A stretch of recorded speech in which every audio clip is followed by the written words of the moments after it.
pupunta. Bibili ng ulam sa halagang 80 pesos, pang buong araw na naulam to.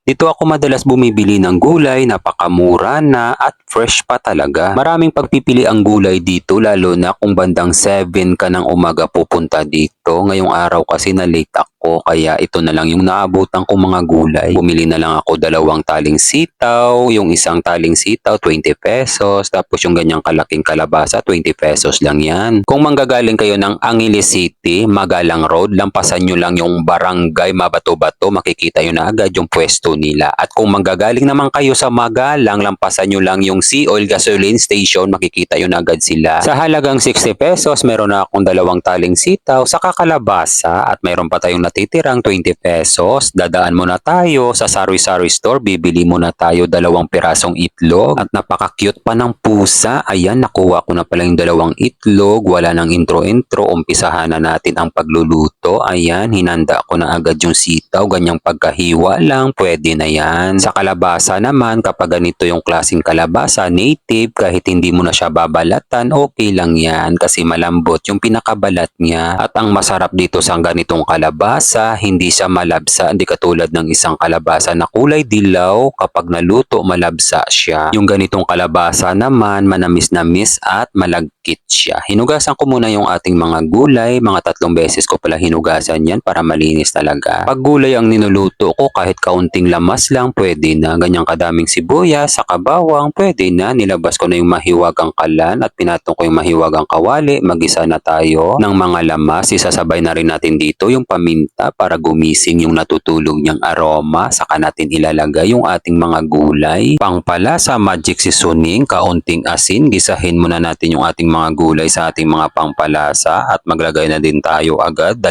tasang tubig. Saka natin pakukuluan ng mga 15 minutes. Simpleng ulam, napakasarap at masustansya pa. Habang hinihintay natin kumulo, mag-crack na din tayo 2 pirasong itlog. Ito yung nabili natin kanina sa Sari-Sari Store. Sa halagang 80 pesos, makakain ka na ng masarap na ulam. Saka natin titikman kung ano pa ang kulang para bumalansi ang lasa. Naglagay pa ako dito kaunting asukal para lalong sumarap, manamis-namis at nag-aagaw yung alat niya. Tapos ilalagay na natin dito yung binating itlog. Pag nailagay na natin yung itlog, wag muna nating hahaluin ha. Hayaan muna natin ng mga 1 minuto yung ganyang pagkaluto. Napaka-aesthetic. 1 hektaryang kanin ang mauubos mo kapag ganito yung ulam mo. I-mention mo na yung buong barkada. Itag mo na rin sa mga kakilala mo para makapagluto na rin sila nito. Maraming salamat nga pala sa ating mga followers sa palagi niyong panunood. Maraming salamat din sa mga kababayan nating OFW sa palagi niyong panunood. Ingat po kayo palagi dyan kung saang bansa man kayo at isasama ko kayo palagi sa mga panalangin ko. God, maraming salamat po sa biyaya na binibigay niyo sa araw-araw. I-bless niyo po yung food na maging silbing lakas sa katawan namin. Amen! Kain tayo guys! Kain Pinas! Ayan! Ginisang sitaw na may kalabasa at may itlog.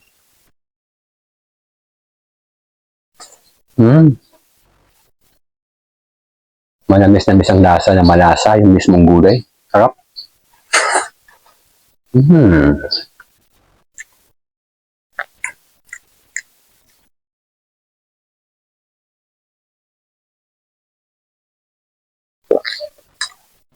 Sarap na guys.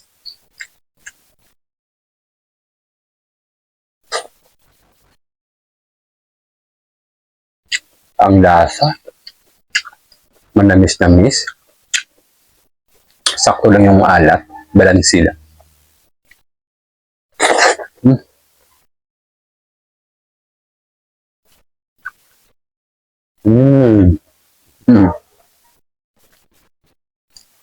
Ang sarap ng ganitong kalabasa yung native. Malagkit na manamis-namis. Guys, try nyo to Masarap siya.